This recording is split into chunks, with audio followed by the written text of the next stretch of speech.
J'avoue avoir une sorte de toc. J'ai un fichier tableur et je note toutes les dates qui m'intéressent dans le monde. C'est une extraction des dates qui ont fait la France, qui font la France et qui feront la France. Arrive Marie-Madeleine au Sainte-Marie-de-la-Mer en France, peut-être enceinte de Jésus ou pas. 408, Alaric Ier, roi des Visigoths, devient maître des milices des Gaules. René Descartes n'a peut-être pas fait exprès, mais il a ouvert la boîte du Pandore du relativisme. La France a une histoire tout à fait particulière et incroyable. C'est un grand pays avec de grands hommes, de grands événements. Et la France, pour moi, c'est la définition même de la troisième Histoire, philosophie et politique, car tout est politique dans la vie. Histosophienne, histosophien, bienvenue.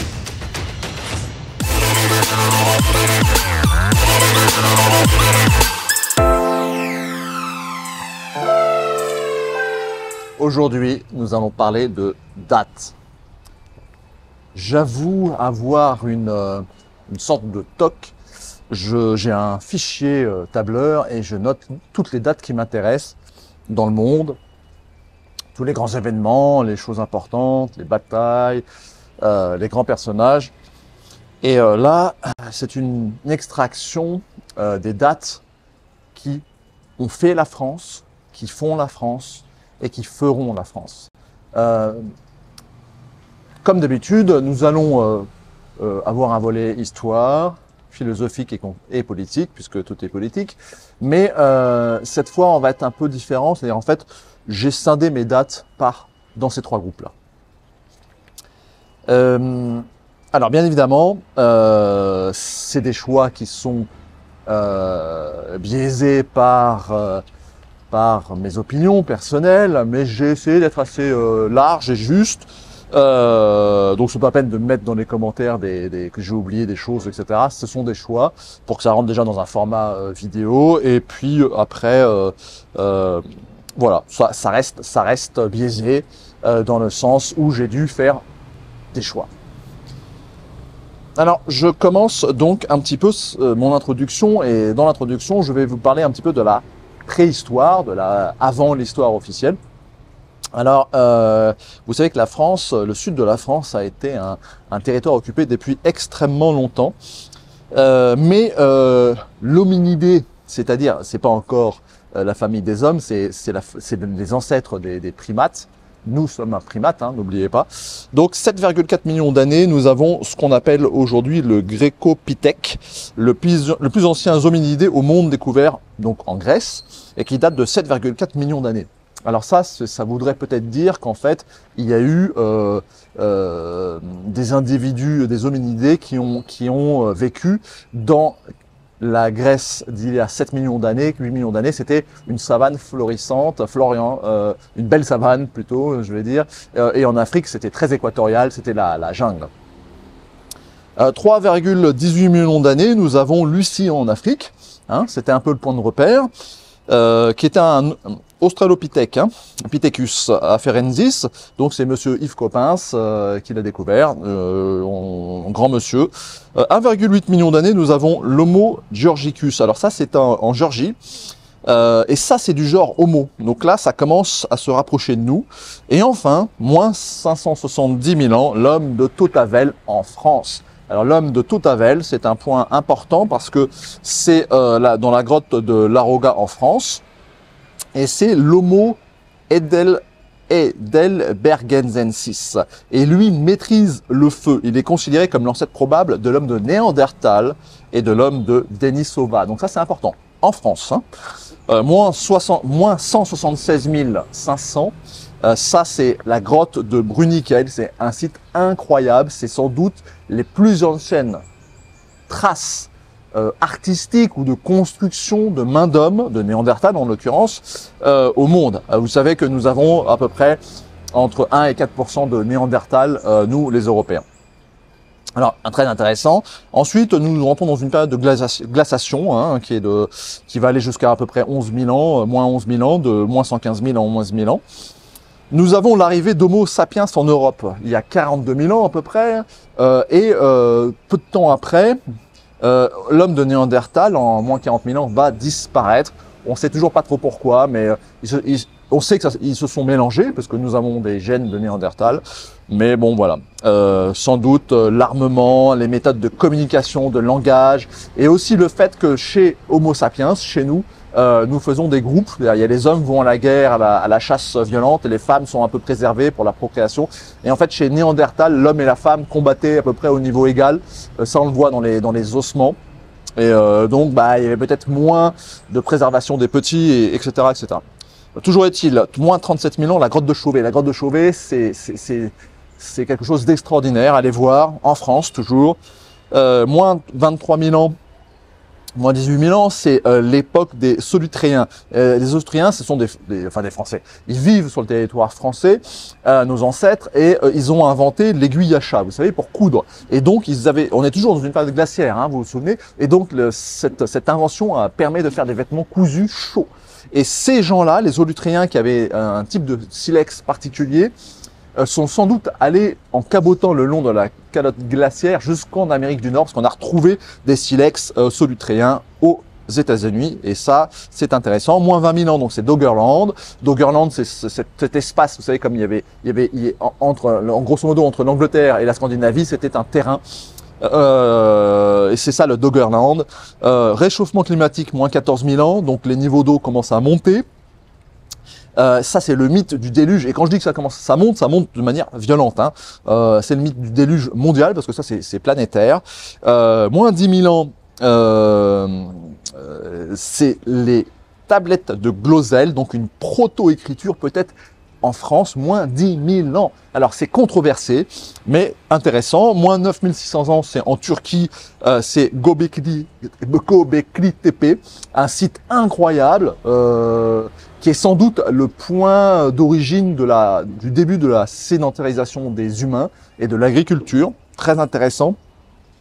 Moins 6 000 ans, il y a un méga tsunami au large de la Norvège et qui va provoquer la fin du Doggerland, parce qu'il restait des îles, hein, il y a eu la montée des eaux, il restait des îles, et ça c'est le mythe de l'Atlantide, et voilà, ce tsunami va tout saccager, et c'est la fin du Doggerland, de cette civilisation, et qui va se transformer en civilisation des mégalithes, hein. Moins 4500 ans, c'est les alignements de Karnak. Je rappelle que pour l'instant, il n'y a toujours pas d'Indo-Européens en Europe, hein. Moins 4000 ans, les proto-indo-européens, donc les proto-celtes, germains, arrivent en Europe, probablement du Caucase. Et ça, c'est le début de l'histoire, donc nous rentrons dans la partie historique. Moins 3000 ans, invention officielle de l'écriture en Mésopotamie. 2600 ans, moins 2600 ans, c'est l'écriture en Chine. Moins 2600 ans, c'est les premières pyramides. Et là, nous rentrons dans l'ère grecque, la période grecque. Donc moins 600 ans, 500 ans, c'est la naissance de Gautama Siddhartha au Népal, donc le futur Bouddha. J'en parle parce que c'est lié à la Grèce. Moins 600 ans, donc c'est Massalia, donc Marseille, hein, qui est une ville grecque. Moins 450 ans, les Celtes arrivent en France, hein. Il y avait déjà eu des proto-européens, mais là c'est la civilisation celte qui était plutôt fixée au centre de l'Europe et qui arrive et qui rencontre les Grecs, hein, bien évidemment. Moins 384, 322, Aristote, la psychologie dans de l'âme. C'est Aristote, il est important parce que c'est le premier à parler d'une âme immortelle dans le monde européen. Donc Pythéas, moins 300 ans, part de Marseille et fait le voyage du nord de l'Europe. Et c'est un peu, il va appeler ça la Thulé, et le mythe de Thulé dérive un peu de ça, c'est-à-dire les hyperboréens, ces grands guerriers vivant dans le nord, et ainsi de suite. Moins 246-130, c'est le royaume gréco-bactrien. Alors la Bactrie, c'est en Afghanistan, un peu en Inde, etc. C'était après, suite au Alexandre le Grand, bien sûr, j'aurais pu le mettre Alexandre le Grand d'ailleurs, a envahi toute cette région et a créé une culture gréco-indienne magnifique. Je vous invite à aller au musée Guimet à Paris pour le voir, si vous êtes en région parisienne. Et ensuite, moins 260, 230, c'est les édits de l'empereur Asoka. Asoka, c'est un grand empereur indien et qui va faire des guerres énormes en Inde, des guerres où il y aura 200 000 morts, hein. Alors, moins 261, c'est la guerre du Kalinga. C'est important parce que, d'abord, lui, c'est plus ou moins un Indien, mais excusez-moi c'est un peu gros, sous influence grecque, parce qu'il en parle beaucoup, il y a toujours cette influence grecque très puissante. La guerre de Kalinga, en fait, c'est une guerre qui va massacrer un empire, l'empire de Kalinga qui est en Inde centrale et dans plutôt la partie est, et c'est de cet empire qui partira jusqu'au Cambodge, créer le royaume du Cambodge et la culture khmer. Et Osaka a fait des édits, il a écrit beaucoup de choses et il s'est converti au bouddhisme. Et ensuite, il a cherché à améliorer le dharma, c'est-à-dire la loi du cycle du monde, et pour améliorer son karma, pour faire des bonnes actions. Et ce même Osaka, par exemple dans l'édit numéro 2, le dharma est excellent, c'est lui qui parle, le dharma est excellent, mais qu'est-ce que le dharma? Le moins de mal possible, beaucoup de bien, la pitié, la charité, la véracité et aussi la pureté de la vie. Alors le Kalinga, les princes ont dû partir, il y avait aussi des marchands, etc., jusqu'à Java, et ça a créé le royaume du Funan.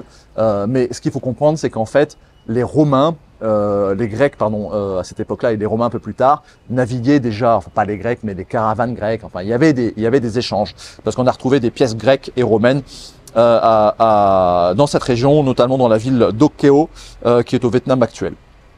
Alors ça c'est intéressant, je termine là-dessus, et Osaka a envoyé des émissaires dans le monde entier, on va dire, et notamment en Grèce, et notamment en Palestine. Et il est possible que les Esséens, vous savez, cette secte dont aurait été influencé Jésus, aient été eux-mêmes influencés par le bouddhisme, et notamment par les moines bouddhistes et les ordres de moines bouddhistes. Voilà, ça c'est intéressant. Il y avait des échanges, voilà.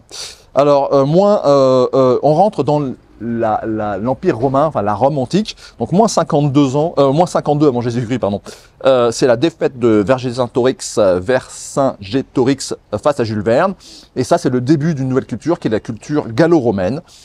0, c'est la naissance d'un certain Jésus-Christ, peut-être d'origine celte, on ne sait pas trop, il y a des théories intéressantes à ce sujet. 30 de notre ère, arrive Marie-Madeleine au Sainte-Marie-de-la-Mer en France, peut-être enceinte de Jésus ou pas, ça c'est un peu le mythe, mais enfin en tout cas, il y avait des colonies juives, effectivement, enfin il y avait des colonies grecques, et il y a eu aussi beaucoup de juifs qui allaient dans le sud de la France, et ça c'est peut-être l'histoire du sang réel, le Saint Graal, et c'est-à-dire qu'en fait, les Mérovingiens se seraient mariés avec le descendant ou la descendante de Jésus, voilà, et ça serait le sang royal, le Saint Graal. 166 de notre ère, donc une délégation romaine arrive en Chine, et les Chinois ont tout noté, parce qu'ils ont critiqué cette délégation qui était vraiment des pauvres, et les Romains, eux, au contraire, alors quand je dis Romains, c'est pas forcément des Romains d'Italie, c'est des gens de l'Empire romain, peut-être en bordure d'empire, etc., voire même peut-être des Arabes. Toujours est-il qu'ils représentent Rome, et les Chinois sont un peu déçus, parce qu'ils se connaissaient. À Rome, les riches romaines aimaient la soie, etc. Il y avait des échanges. Voilà, 166, très intéressant. Donc 293-480, c'est l'Empire romain d'Occident. 313, c'est l'édit de Milan. L'empereur Constantin autorise le christianisme. Ça, c'est important. 330-1453, c'est l'Empire romain d'Orient, qu'on a tendance à l'oublier. Mais après le schisme, ça, c'est la Russie, la Grèce, la Yougoslavie. 387, Brunus, chef gaulois, grand guerrier, etc., dépouille Rome. 418-720, c'est le royaume wisigoth, qui est dans le sud de la France et en Espagne. Et les Wisigoths ont pratiquent la religion de l'arianisme, c'est-à-dire que pour eux, Jésus n'est pas le fils de Dieu. 408, Alaric Ier, roi des Wisigoths, devient maître des ministres des Gaules. Donc en fait, il y a toujours un peu de Rome. 457, Childéric, premier roi franc salien, et ça, ce sont les Mérovingiens. Donc c'est vraiment le début, on va dire, du système monarchique français. 476, c'est vraiment la fin de l'Empire romain. Mais par contre, l'Empire d'Orient continue. 500, c'est Clovis, il bat les Wisigoths, donc ça c'est la fin de l'Empire wisigoth, et c'est la fin de la religion arienne, et ça c'est toujours la lignée des Mérovingiens. Et Clovis, on va dire que c'est le fondateur de la France quelque part. Hein, oui, pardon. Et ça, c'est des francs, hein, d'accord? C'est des francs, donc des Germains. 500-600 émigration bretonne en Armorique, c'est-à-dire en Petite-Bretagne, notre Bretagne à nous en France. Pourquoi? Parce que il y a les Angles et les Saxons qui arrivent en Angleterre à cette époque-là. Et ça, c'est le mythe du roi Arthur, qui vient plutôt de Bretagne, hein, pas d'Angleterre. Hein. 683, eh ben, là je fais une petite parenthèse, c'est l'inscription la plus ancienne au monde du chiffre 0, et c'est au Cambodge, hein, c'est une inscription qui s'appelle K127, et donc c'est avant le 0 des chiffres arabes, etc. Voilà, une culture indienne, intéressant. 718, c'est Charles Martel, qui stoppe les Sarrasins, entre guillemets. Enfin, les Sarrasins, c'était peut-être pas que des Sarrasins d'ailleurs à cette époque-là, c'est peut-être une revanche des Visigoths, un peu tardive aussi. Mais voilà, en tout cas, il stoppe l'invasion musulmane, on va dire, pour faire simple, en Europe. Et c'est un mérovingien, bien sûr. Pardon, excusez-moi. Il bat, après le mérovingien Childéric II, qui était peut-être allié aux Sarrasins d'ailleurs, si je dis pas de bêtises. Et là, c'est la lignée des Carolingiens. Voilà, ok. Bon, bataille de Poitiers. Voilà, ça c'est les Sarrasins. Bataille de Roncevaux, c'est la chanson de Roland, vous savez, au Pays Basque. 800, c'est le sacre de l'empereur Charlemagne. Alors Charlemagne, c'est le super empereur européen. Alors ce qu'il faut bien comprendre, c'est que les Francs, ils étaient aussi bien un peu allemands que français à cette époque-là. Hein. Il n'y avait pas encore de notion claire de nationalité. Toujours la lignée des Carolingiens. Donc 850, bah, c'est les mythes, les chansons de Tristan et Iseut. On commence à rentrer un peu dans la chevalerie. 841, des Dracars remontent pour la première fois la Seine. Donc ça, c'est le début des invasions vikings qui vont toucher toute l'Europe. 987, sacre de Hugues Capet. Donc ça, c'est la lignée des Capétiens. Ouais, on change. 1027, 1087, c'est Guillaume le Conquérant. Donc c'est un Normand, donc un Français d'origine viking, et qui va créer toute la féodalité anglaise, tous les princes, etc., sont tous d'origine française, donc, hein, quelque part, comme les Sinclair, en Écosse. 1029, 1111, Robert de Molesme, moine réformateur français, fondeur de l'abbaye de Molesme, pardon, et ensuite de Cîteaux, et il est considéré comme le cofondateur de l'ordre cistercien. Les cisterciens ont joué un rôle très important dans l'Europe, c'était des moines ingénieurs. Voilà, une origine un peu française. Séparation, 1054, séparation des églises d'Orient et d'Occident. Bon, ça, c'est ce qu'on appelle le schisme. 1074, 11036, c'est Hugues de Payens. Hugues de Payens, c'est un chevalier champenois et qui deviendra le premier maître de l'ordre du Temple. On en reparlera après. 1090, 11053, Bernard de Clairvaux, c'est un moine cistercien qui aura un rôle très important dans l'histoire de France et dans le Temple, la création du Temple. C'est lui qui prêche la deuxième croisade. Vous savez, la première croisade, c'est la croisade des pauvres. La deuxième croisade, c'est vraiment la croisade des seigneurs. 1099, 11000, c'est Godefroy de Bouillon, le premier souverain du royaume de Jérusalem. Ce sont des Francs français. Au terme de la première croisade, etc.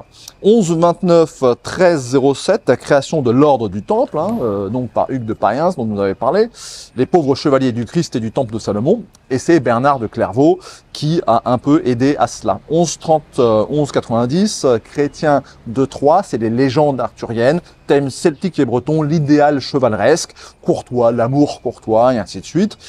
11059, conflit entre les Capétiens et les Plantagenets. Les Plantagenets sont les Anglais, ici dans cette histoire, qui se disent mérovingiens et qui demandent le trône de France. Hein. C'est le début de la guerre de 100 ans.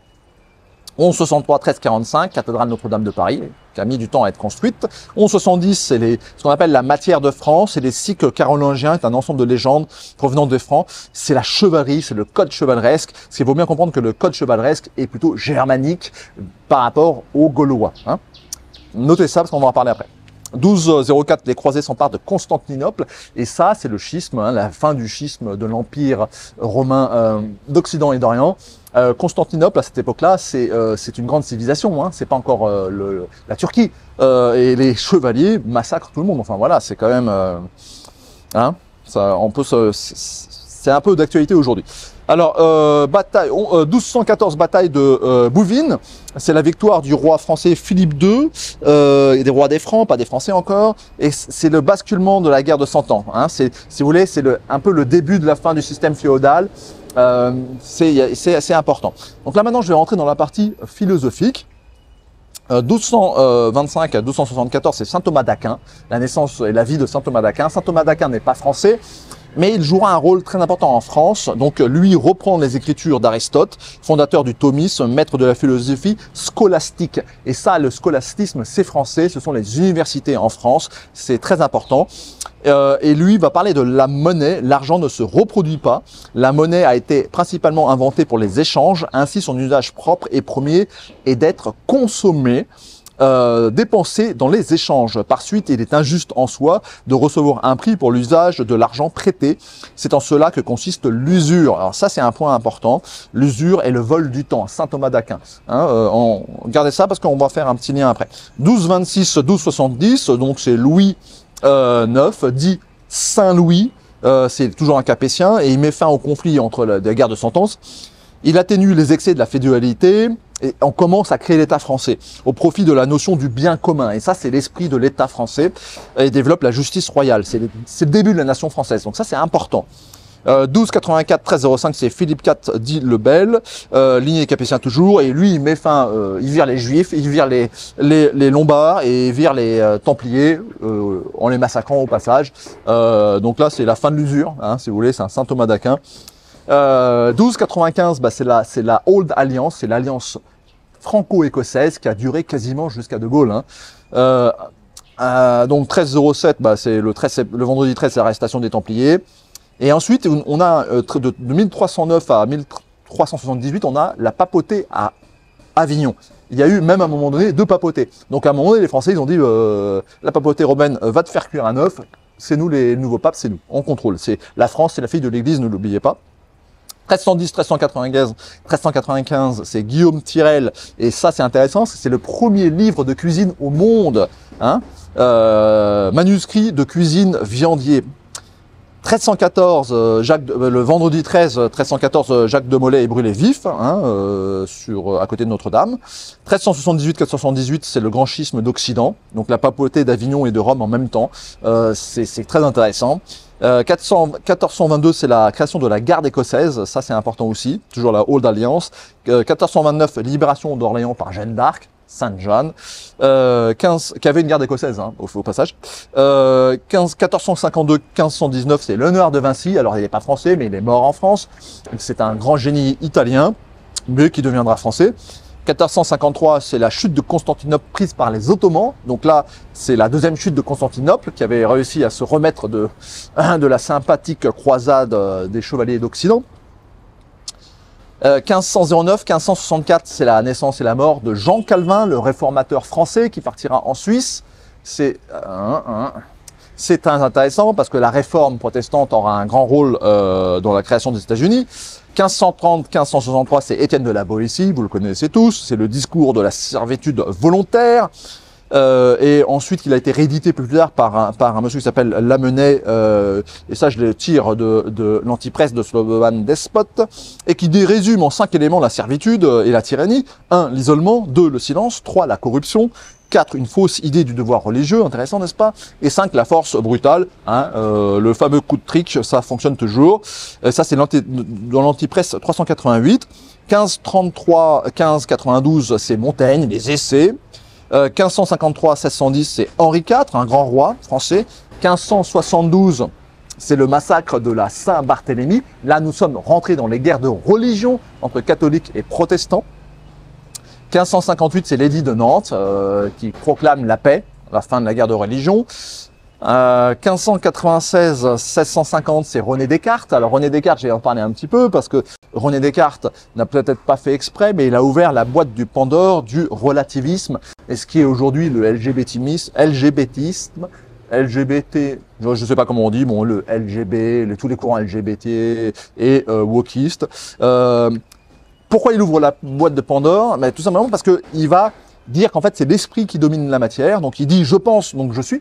Hein, mais en réalité c'est faux. C'est je suis un corps, donc je pense. Hein, là je vous invite à lire l'apocryphe de Thomas, il en parle. Donc 1618-1648 est guerre de 30 ans, c'est le début des nations européennes. La guerre de 30 ans a fondé les nations européennes et les lois internationales européennes. C'est très intéressant. 1621-1684, c'est Jean de La Fontaine. Et là, je vous invite à lire Le Savatier, le financier, c'est extraordinaire. Grand Monsieur, La Fontaine. Molière, 1622-1673. Blaise Pascal, le grand Blaise Pascal, 1623-1662. D'ailleurs, il sera un contradicteur de Descartes. 1638-1715, eh bien écoutez, c'est Louis XIV, le grand roi français, mais bon, qui a fait peut-être un peu trop de guerre. 1642-1651, c'est la première révolution anglaise. Il faut parler de la révolution anglaise. Alors celle-là, elle a été violente, puisqu'ils ont coupé la tête de Charles Ier, petit-fils de la reine Marie Stuart et du roi Jacques Stuart. Donc ça, c'est un Écossais catholique qui dirigeait l'Angleterre, et ils lui ont coupé la tête. Et c'est Cromwell, le fou de Dieu, Cromwell, le djihadiste Cromwell. 1685, c'est l'édit de Fontainebleau qui révoque l'édit de Nantes. Donc les protestants se refont massacrer et c'est les fameuses dragonnades. Maintenant, je rentre dans la partie politique. 1688-1689, c'est la deuxième révolution anglaise, dite la révolution glorieuse. Et elle est intéressante parce que ça crée une monarchie parlementaire avec notamment la Magna Carta, la pétition des droits. Beaucoup de gens se réfèrent à ça dans le sens économique aussi. C'est le début du libéralisme économique. 1689 à 1755, c'est Montesquieu. Histoire et philosophie politique, l'esprit des lois. Montesquieu est avec John Locke, l'un des penseurs de l'organisation politique et sociale sur lesquelles les sociétés modernes et politiquement libérales s'appuient. Ça, c'est intéressant parce que c'est un grand penseur, mais libéral avec le bon et le mauvais. 1689, Jacques II perd son trône, donc c'est encore un Écossais catholique. Durant la glorieuse révolution anglaise, donc la deuxième révolution, et il s'installe avec ses courtisans dans le château de Saint-Germain-en-Laye. Et dans ses bagages, il apporte la franc-maçonnerie, notamment aux loges en Jaujas. Donc ça, c'est un point important à retenir. 1694-1778, Voltaire, admirateur de la monarchie parlementaire anglaise. 1712-1778, Jean-Jacques Rousseau, le bon sauvage, etc. Le début du socialisme, on va dire. 1754-1773, Louis XVI, le dernier roi de France. 1732-1804, c'est le Jacques Necker. C'est un Suisse protestant et qui est un réformateur, un grand économiste et qui aurait pu sauver l'économie de la France si les seigneurs l'avaient écouté. Donc Louis XVI a fait ce qu'il a pu, mais il n'a pas été écouté. Il aurait fallu que les seigneurs mettent la main à la poche et payent, et ils n'ont pas voulu. Et ça, c'est le début de la Révolution française. 1736, le chevalier de Ramsay, alors lui c'est un Écossais d'origine écossaise, qui invente la mythologie des francs-maçons descendants des Templiers. C'est pas un escroc, mais pas loin. 1737, création de la Grande Loge de France, donc suite à l'arrivée ce qu'on appelle des Jacobites. 1739-1806, Charles-Henri Sanson, lui, il aura un rôle chevalier, Charles-Henri Sanson, de Longueval. Ça sera le plus grand bourreau français durant la Révolution française. À lui seul, il a à peu près fait exécuter 3000 personnes, dont Louis XVI, Danton, Camille Desmoulins ou encore Robespierre, un personnage intéressant. 1752-1834, c'est Jacques-Marie Jacquard, donc il invente le métier Jacquard, c'est-à-dire le métier à tisser automatique, et ça, on va en parler après parce que ça va être à l'origine d'une révolte. 1753-1821, c'est Joseph de Maistre, donc grand penseur du traditionnalisme, intéressant, je vous invite à le lire, et qui a vécu la Révolution française et qui était totalement contre. 1756-1763, c'est la guerre de 7 ans, et ça, c'est la France perd le Canada, bien évidemment. C'est l'alliance anglo-saxonne contre la France, parce que les Américains aussi s'allient contre les Français. C'est la faillite de la France. La faillite de la France, et c'est à cause de cela que la Révolution aura lieu. Marquis de Lafayette, 1757-1834. Alors, pardon, j'ai écorché son nom parce que c'est imprononçable. 1765-1833, c'est Nicéphore Niepce, si je dis pas trop de bêtises, c'est l'inventeur de la photographie, un Français. 1773-1827, c'est Robert Surcouf, d'origine irlandaise, un corsaire français qui fera beaucoup de mal aux Anglais. 1773, c'est la création du Grand Orient de France. 1774, on ne sait pas vraiment quand il est mort, c'est le pirate Jean Lafitte, un flibustier des Caraïbes et qui s'est installé à la Nouvelle-Orléans durant la Seconde Guerre d'indépendance américaine, on en parlera après. 1783, c'est l'invention de la montgolfière par les frères Montgolfier. 1783, c'est le rite français constitué et codifié par le Grand Orient de France. 1789, on commence à rentrer dans la Révolution. Et là, c'est Emmanuel Joseph Sié. Je suis pas sûr de la prononciation, c'est l'abbé Sié. Et lui, il écrit « Qu'est-ce que le tiers-état » Vous savez, le tiers-état, c'est les gueux, quoi. C'est nous, c'est les pauvres. Hein. Il y avait la noblesse, les curés et le tiers-état. C'est le début de la Révolution parce que c'est un intellectuel qui commence à penser. Et je vous rappelle que la France est en faillite parce qu'on n'a pas fait les réformes de Necker. On arrive aux déclarations des droits de l'homme et du citoyen. Et moi, je vais juste lire le premier article. C'est intéressant. Les hommes naissent et demeurent libres et égaux en droit. Alors, les distinctions sociales ne peuvent être fondées que sur l'utilité commune. Alors, ça pose des questions. Hein. Ça veut dire, d'abord, ça voudrait dire qu'avant, durant la monarchie, les hommes n'étaient pas égaux, ce qui n'est pas vrai. Et surtout, c'est quoi un homme? Parce qu'on ne parle pas d'un Français. Et ensuite, c'est quoi un citoyen? Un homme peut-il ne pas être citoyen ou vice versa? Et ensuite, c'est quoi un droit? Il faudrait peut-être en parler, définir. Et puis après, le plus ennuyant pour moi, c'est quoi l'utilité publique? Parce que je rappelle que si l'utilité publique, c'est une minorité qui décide pour le bien de commun de tout le monde, ça s'appelle la dictature. Mais bon, voilà, et c'est ce qu'a été la Révolution française. Hein. Alors lire le Joseph de Maistre dont je vous ai parlé, Considération sur la France, c'est intéressant à ce sujet, 1789-1799. C'est l'ouverture des États généraux. Donc au début, on voulait pas forcément couper la tête du roi, on voulait devenir une monarchie parlementaire. Hein. C'est le début de la Révolution française et c'est la liberté, égalité, souveraineté nationale. Hein. L'idée de souverainisme est de gauche plus que de droite, parce que le droite est plutôt libéral dans l'absolu. Donc intéressant. Et là, je fais une petite parenthèse parce que Guillaume Mazot met en évidence le réinvestissement des Gaulois. En fait, les révolutionnaires se sont appuyés sur l'ancêtre gaulois, c'est-à-dire le français de souche, face, si vous voulez, aux nobles francs, c'est-à-dire germaniques. Et donc, les rois de France, ce sont des Germains, des Allemands, c'est pas des Gaulois. Hein, c'est un point intéressant qui est ressorti durant la Révolution. 1792, monarchie constitutionnelle française. 1792, l'empereur du Saint-Empire attaque la France. Alors l'empereur du Saint-Empire, c'est le frère de Marie-Antoinette et roi de Prusse, et il attaque la France. Et ça va aussi créer une panique chez Louis XVI, et il va partir, il va essayer de s'évader. Et là, on rentre dans la Première République, 1792-1804.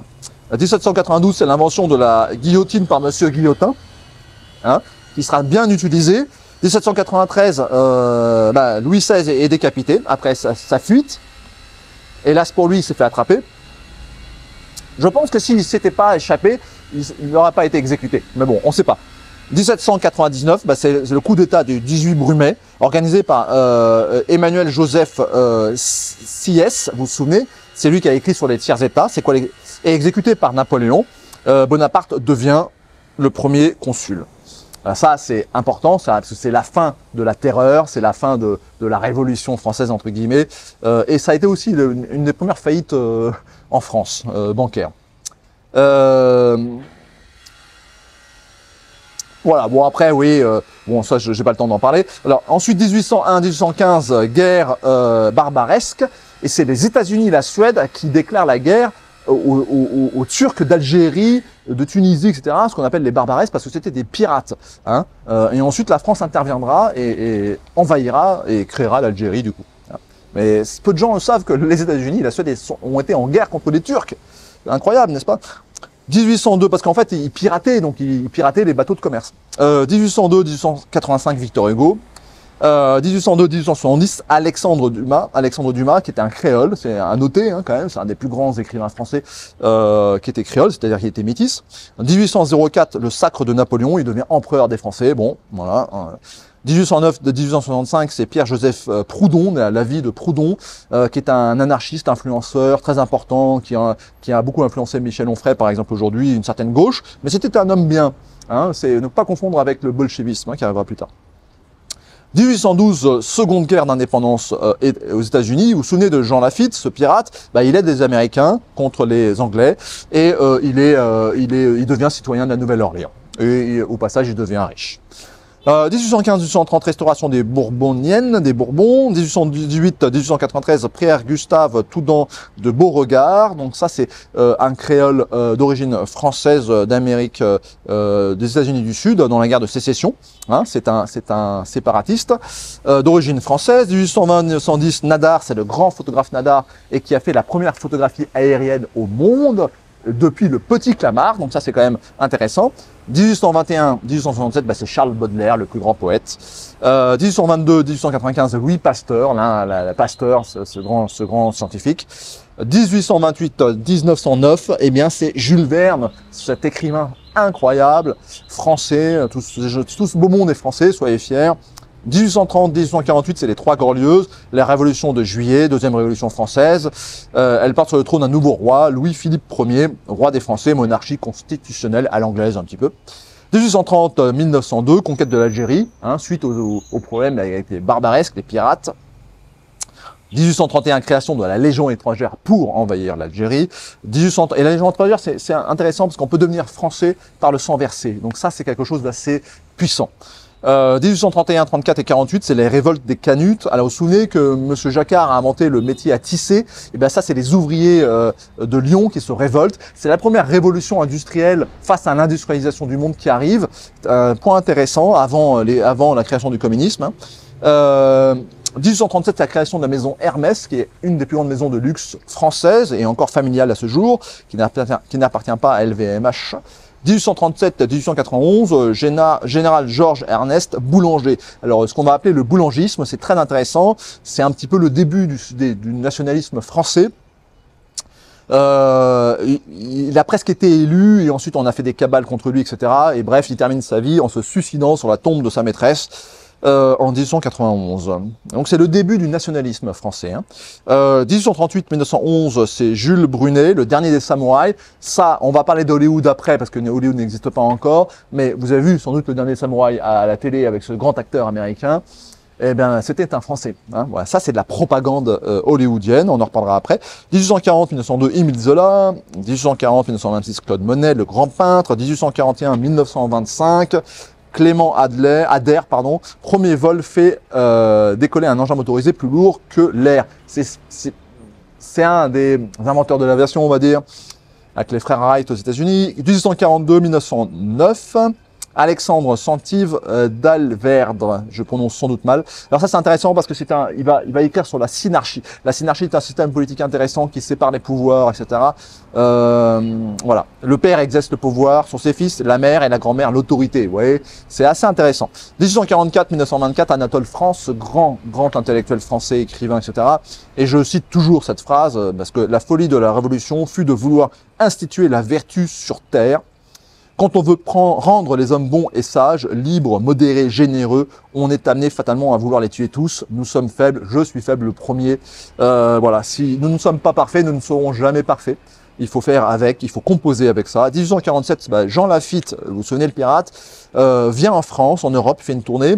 Créole français sera en France et aurait financé Karl Marx et Friedrich Engels. C'est intéressant, il aurait financé le manifeste du Parti communiste parce que chez les pirates, il y avait un esprit social très développé. Et les Anglais avaient plus peur de ça, de cette politique-là, que d'autres choses. 1848-1852, Deuxième République, liberté, égalité, fraternité. Donc ce n'est plus souverainisme. Hein. Intéressant. 1851, le coup d'État de Napoléon III. Donc 1852-1870, le Second Empire. 1861-1938, c'est la guerre de sécession.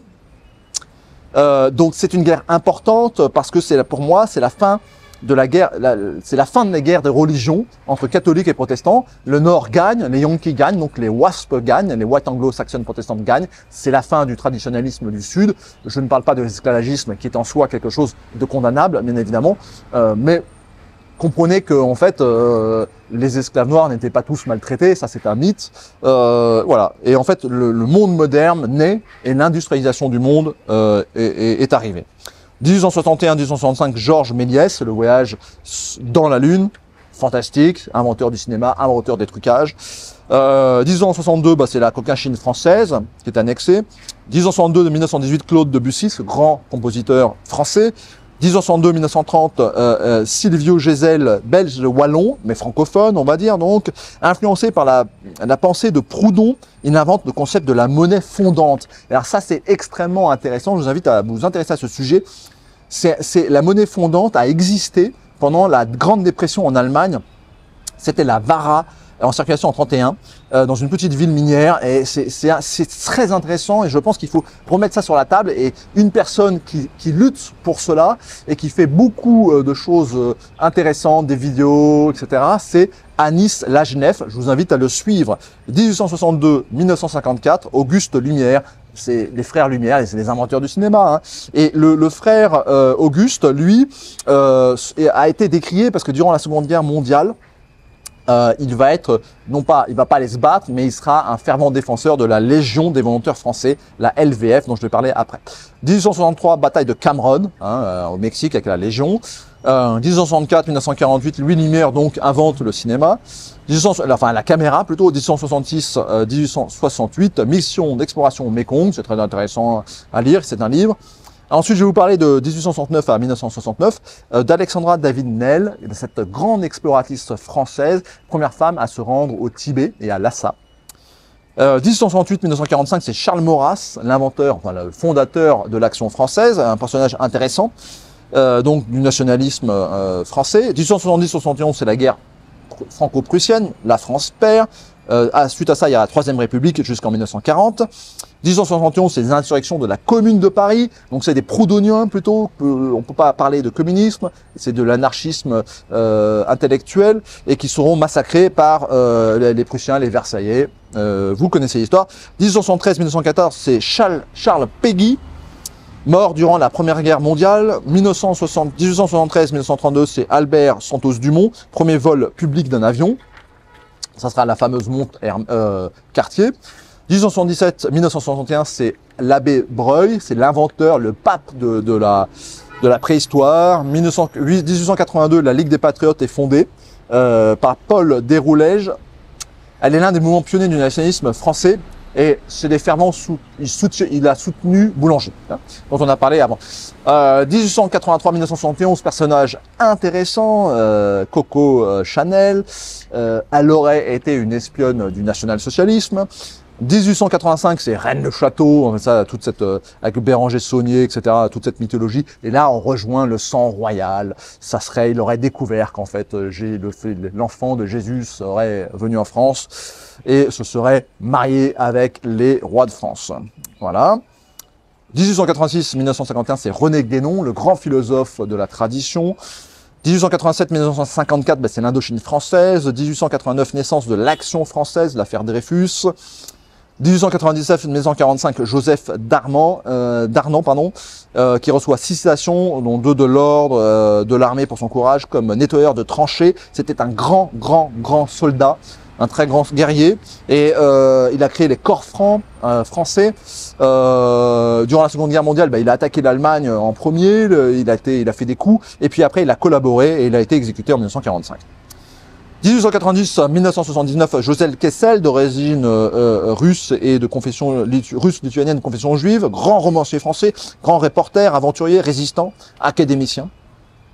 1889-1984, général Raoul Salan, le soldat le plus décoré de France. Hein. 1970, c'est le général de Gaulle. 1902-1947, le maréchal Leclerc. 1903, c'est la création du bolchevisme. De cette maladie mentale qui est la dictature du prolétariat, hein, dictature du prolétariat, non mais déjà, bon, bref, par 2 personnages qui s'appellent Plekhanov et Lénine.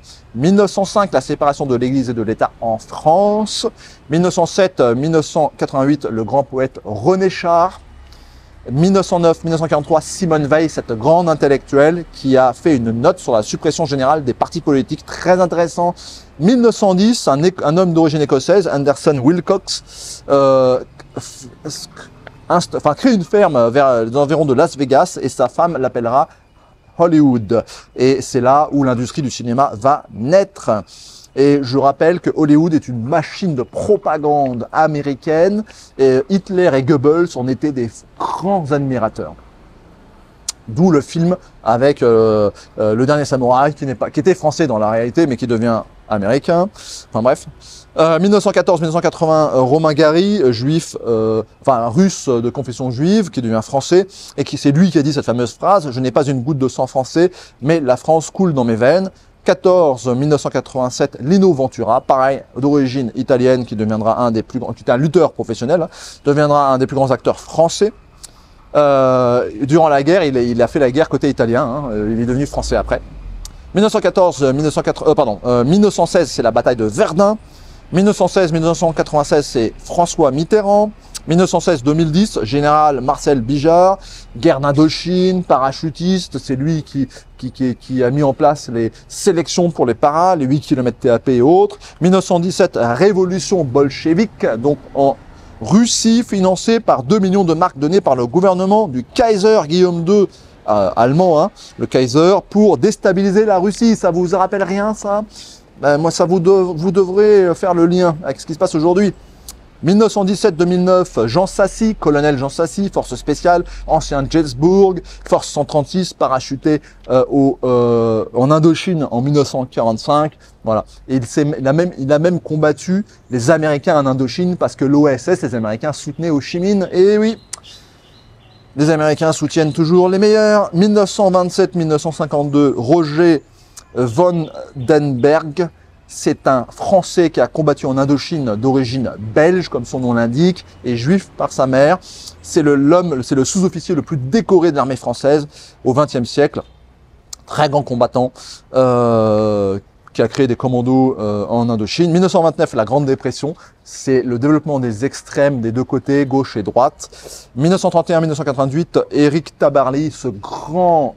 D'abord, c'était un militaire de la marine et un grand navigateur, explorateur, Cresque, on peut dire, mort d'une chute dans la mer en mer d'Irlande.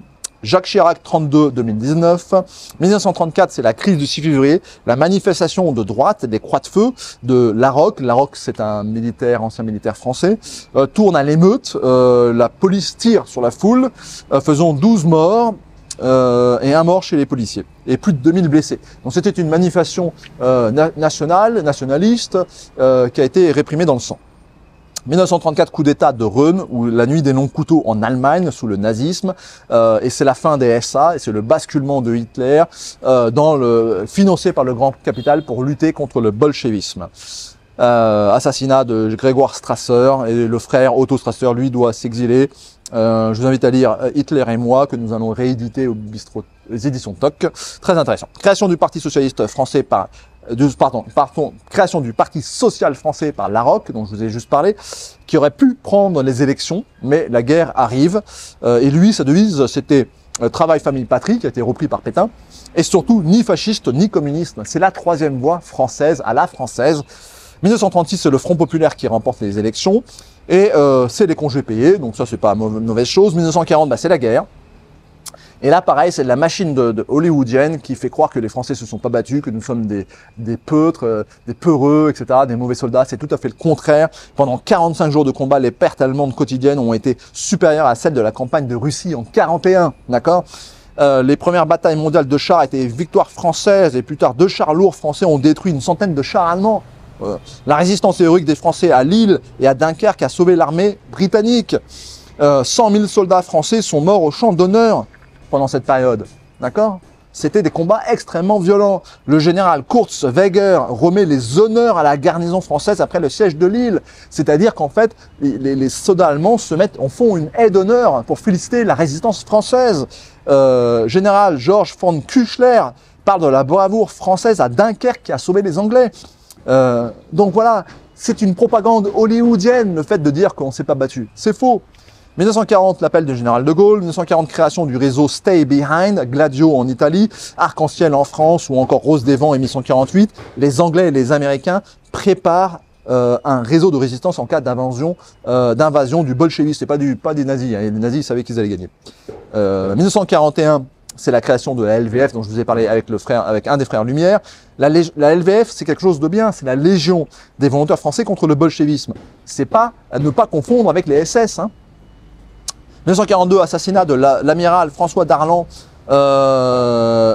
par Fernand Bonnier de la Chapelle, un royaliste qui a été manipulé. 1943, Conseil national de la résistance, qu'on appelle le CNR, vous en avez peut-être entendu parler. 1943, création de la division SS Charlemagne. Voilà, ça, à ne pas confondre avec la LVF, hein, qui combattait les bolcheviks. Alors les SS vont aussi combattre le bolchevisme, mais ça c'est le début d'une certaine idée de l'Europe, hein, à la Richard Kalergi. 1943, très intéressant, ça c'est le complot Roosevelt et Churchill contre De Gaulle. Qu'est-ce qui se passe? C'est-à-dire que ils veulent pas de Gaulle, et surtout Roosevelt, d'accord? Ils veulent mettre le général Giraud à la place de Gaulle. Et De Gaulle aurait été obligé de se battre très durement contre ces deux personnes, même si Churchill après l'a un peu plus cédé à la fin parce qu'il n'avait pas le choix, mais Churchill ou Roosevelt n'aimaient pas De Gaulle. Il faut le comprendre, d'accord? Et De Gaulle faisait sa propre résistance alors que les Anglais avaient les Jessburg et leur réseau, voilà, avec Giraud notamment. Et vous savez que les Américains avaient même préparé un nouveau franc. Ils voulaient rendre la France, coloniser la France économiquement, comme ils ont fait avec l'Allemagne après. 1944, la libération de Paris, ben c'est pareil, il y a eu des combats assez durs. Il y a eu 32 000 morts allemands, 150 morts français et 1000 morts pardon de FFI et 150 soldats français tués. Donc il y a eu quand même, normalement ils devaient bombarder, enfin détruire Paris, ça n'a pas été fait grâce à l'intervention d'un Suédois, d'un consul suédois qui a réussi à raisonner le général en chef à Paris, dont j'ai le général von Choltitz, et Paris a été sauvé. 1945-1973, bah, c'est Jacques Maritain, c'est le néo-thomisme, c'est intéressant, vous savez, on a parlé du thomisme avec saint Thomas d'Aquin, qui est une pensée purement assez française. 1945, Leclerc libère l'Indochine. 1945, Jean Sassy, ancien de Jessburg, dont j'ai parlé tout à l'heure, est parachuté en Indochine pour remettre, enfin avant que l'Indochine soit libérée par Leclerc, pour remettre en place des réseaux de résistance, etc., combattre Ho Chi Minh et les Japonais, et aussi les Américains, parce que les Américains à cette époque-là, je le redis, combattaient du côté communiste. Mais Jean Sassy, grand personnage, je vous invite à lire son livre. 1946, création du 11e choc qui ose gagne. Donc ça, c'est les commandos, on va dire, de la SDEC, des services secrets français. 46-58, c'est la 4e République. 1946-1954, c'est la guerre d'Indochine. 1947, mort du maréchal Leclerc, accident d'avion dans le Djebel algérien. On ne sait pas trop si c'est un accident ou un attentat. Peut-être que De Gaulle a peut-être un peu... on ne sait pas. 1947, création du Rassemblement du peuple français, RPF par De Gaulle. C'est également cette année-là que le grand philosophe Bernard-Henri Lévy naît. 1949, création de l'OTAN, dont le siège est à Paris. L'OTAN qui sera dirigée par des anciens nazis, enfin pas des anciens nazis, des anciens de la Wehrmacht, mais enfin qui ont collaboré avec Hitler.